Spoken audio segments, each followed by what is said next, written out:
sorry for the delay. ആദ്യം തന്നെ thank you ഇങ്ങനത്തെ ഒരു പരിപാടിക്ക് വേണ്ടി എന്നെ ക്ഷണിച്ചതിനായിട്ട്. I'm really happy to be here today. പക്ഷേ before I jump into the session, I'm curious to know what you think the session is going to be about. നമുക്ക് already we know that the topic is art to release, relax and recharge. What do you think is going to happen in this session? Now, I have been told that some of you preferred this topic over the other topics that were suggested.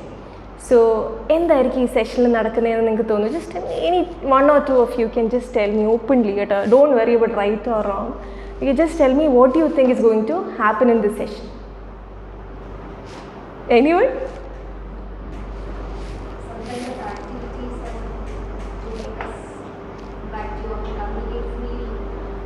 Very nice. There are activities to help you communicate freely. Very good. Where are you? Anyone else?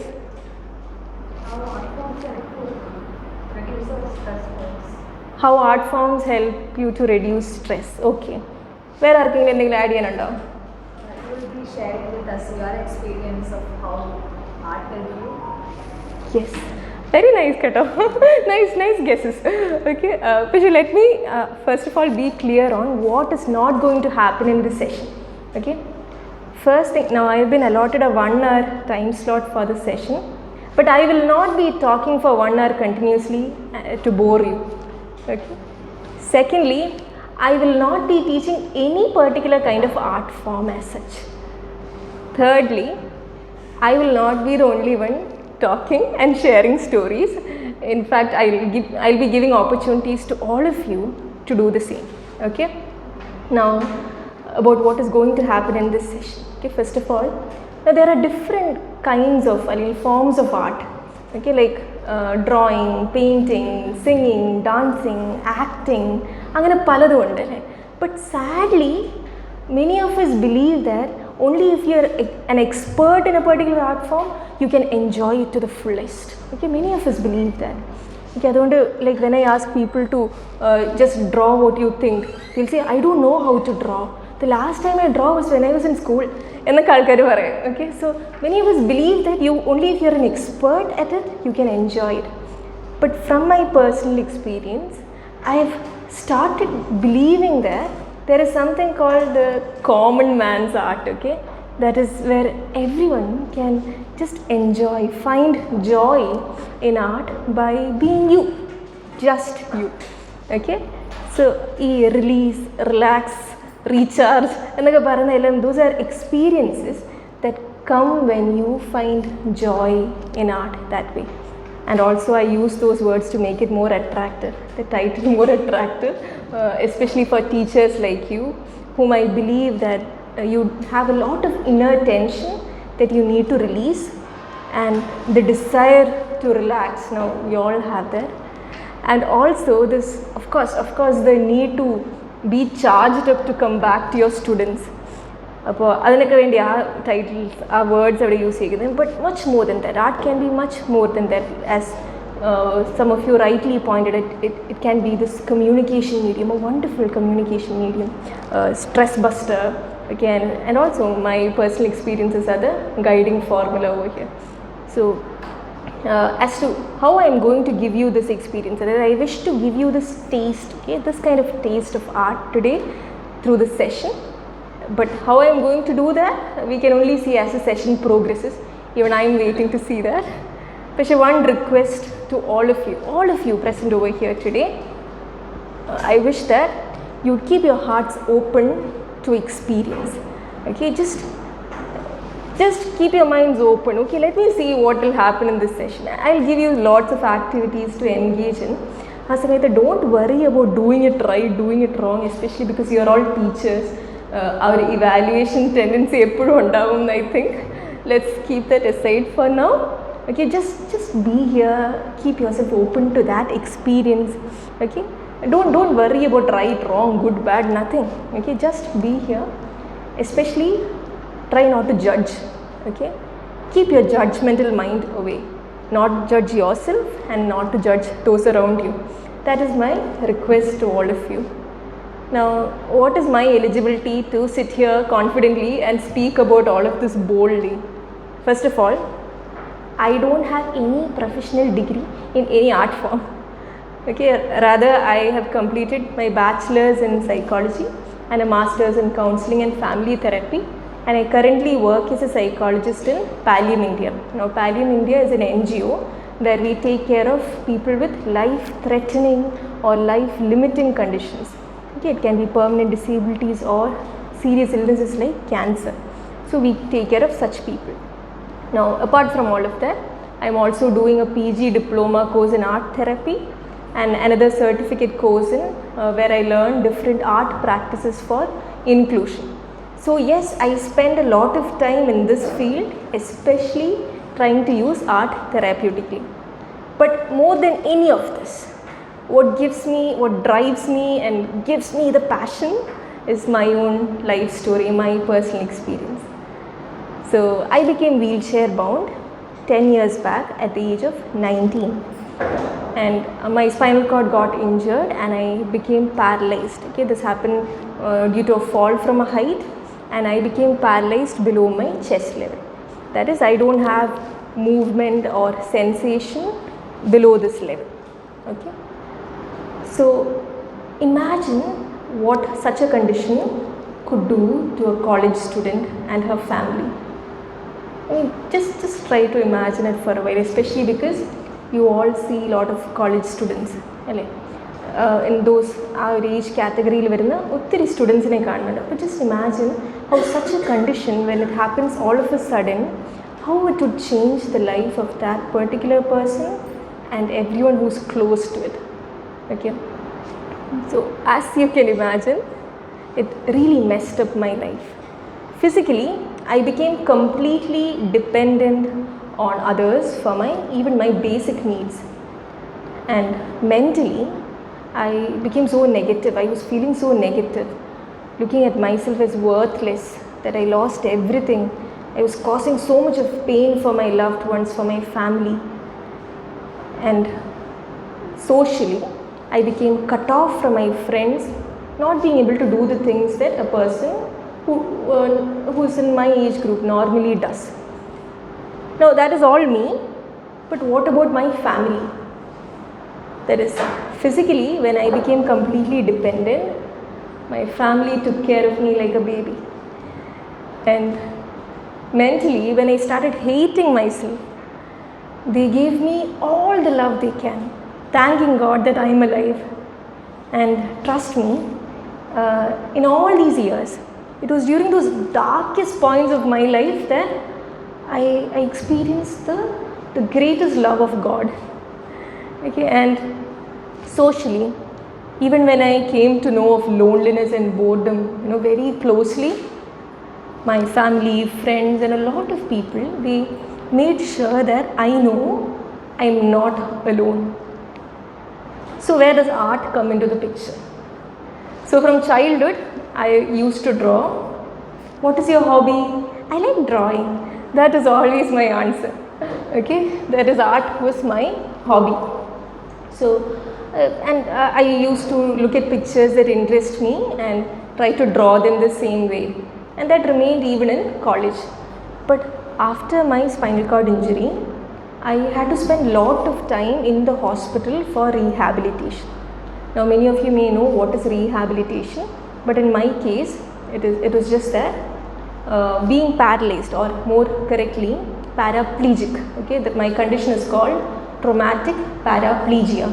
So because of that condition, I could no longer live the life that the way I used to. Okay, that is, even doing the basic things like sitting up on the bed, was not possible the old way, or bathing and wearing dress, all of these things couldn't be done in the old ways that I learned. I had to learn and practice new ways, and for that I had to strengthen my arms and every muscle in my body that worked, mostly my head and heart, if you know what I mean. Okay, so because I spent so much time in rehabilitation, I had a daily workout from 9 a.m. to 4 p.m. Okay, so after that I'd come back to my room in the hospital, and there was nothing much to do. So that is when I picked up my hobby again, or more correctly, it picked me up. because when I started drawing again, I got so much of attention and appreciation from everyone around me, especially because until then I was drawing and everyone, okay, she draws. But then once I became a wheelchair bound, people started looking at different, oh, she draws so beautifully. Okay, a lot of appreciation came up, and that is a good feeling, and I started feeling better about myself slowly. And that is exactly the reason why I kept doing it more and more.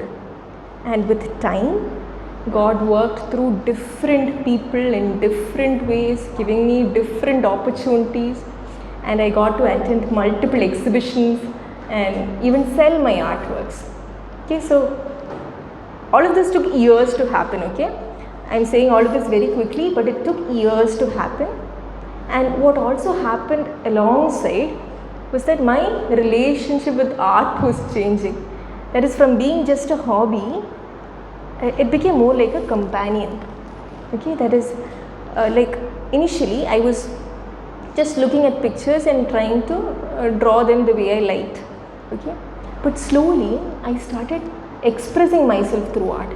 I started drawing what's on my mind through the pictures. Like, for example, when you have these thoughts and feelings that you cannot express using words, okay? Like for me, in my case, when I was stuck at home for most of the time, I started looking at my good old days, my past memories, school days and everything. And I used to feel so sad. My future is not going to get any better. All such thoughts and feelings would come up. Okay, and you can't really explain it through words properly. So when I try to draw a picture out of it, it is then that I realize that, okay, whenever I'm looking at my past, whenever I'm stuck there, as long as I'm doing that, I cannot look at what is there right now. I cannot look at the new things that may come up. All such things, I started understanding through the pictures that I drew. So it became a way in which I can communicate with myself, okay, opening this channel into your mind, understanding yourself better. In a sense, I understood the therapeutic value of art. And once I got to know that, I had this desire to share it with others.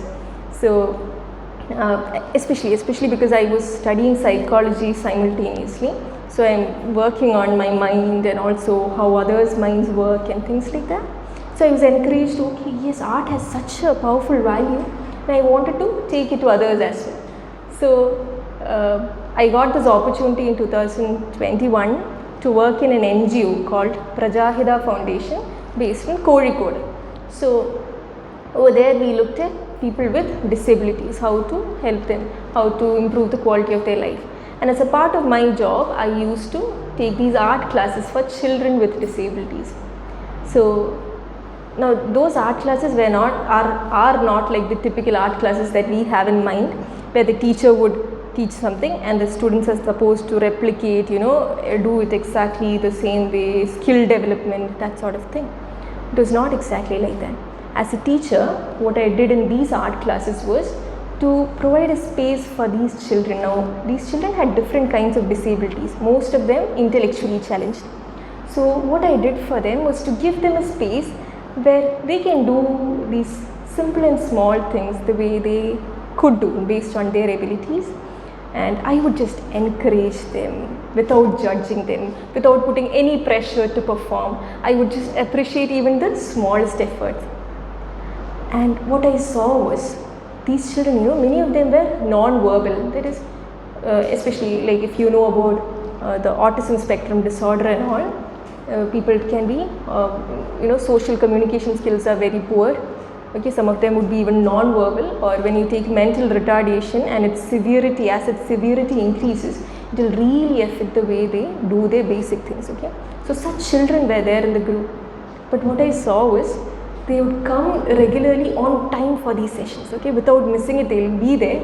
Okay, and you should know that I also had the experience. Before this job, I was working with the middle class, normal, typical children. Okay, and I saw so much of ahangara, satyam parna. Okay, they were so demanding, rebellious, they had no respect and things like that. They'd need multiple reminders to come for the session. Okay, I mean, there were exceptions, of course, but that is what I saw with the normal children who could easily do things, but they need extra pressure and push and everything because they could do other things also. But with these children, I saw their interest, genuine interest for coming up. And what made it even more precious was that when I talked to these parents, parents of these children, I even heard stories like where a child, she would identify that particular day, I used to take sessions on Saturdays. So she would identify Saturdays with that art class and she would wait for that day. Every week she would wait until it's that day for the art class. And then there was this other story of a small boy whose mother told me that the child had mental retardation. So the mother tried taking him to several tuition centers, and everywhere the child was rejected, saying that the child can't learn anything. But over here, after attending these sessions, the child was looking at YouTube and trying to draw things and artistic stuff by himself. And that gave the mother so much of hope and encouraged her. The mother told me, I didn't know my child could do this, but now he's doing that. So I heard such stories from these children, their parents, and that made me even more confident and passionate. The powerful value of art, Now over here I'm just talking about visual art so far, But when I say arts as such, it can be anything, The way you write, speak, dance, music, everything, all of it comes that. So such experiences, they just reinforce this whole experience for me, that it's not just my personal experience, but I can share it and maybe make it available for several others as well. And that is exactly what I'm trying to do at Pallium India right now. That is where I work. So I go there on Saturdays, and on Saturdays I take these group sessions, and I use art as a medium over there. I bring in patients and caregivers, Over here the patients are those with, like I said before, they have severe illnesses like cancer or even permanent disabilities like my own condition, Several such people would come in. So they go through a lot of psychological distress because of the physical disability, and on top of that several other factors as well. So the caregivers are also brought in because they share the pain with them. It's never just about the patient, but also the person who's standing close by the patient. In my case, I've seen how much my family, they also bore this whole, this condition is not just mine, but my entire family's. So I bring in such patients, and again for them, if not anything, I make the sessions just about taking a break from their regular routine, which is full of pain and suffering and uncertainty, just giving them a meaningful break. That is what I try, at least that. So with all of these experiences, which I call my personal experiences, I've come here today, with the hope that I'll also be able to share it with you. Like I said earlier, it is not just about being an expert in that particular thing, but look at it as though these are all different languages. What you draw, what you say, what you sing, what you act out, all of this as different languages. And we all tend to express ourselves through our words mostly, right? We talk and share our problems, but you can do that in different ways. You can charge yourself, you can engage yourself, find ways to relax in different ways. So, and on top of that, I get invited to so many sessions now, and I'm much bored about talking myself, my own personal story. I'm repeating it so much, so to add some variety and colors into it.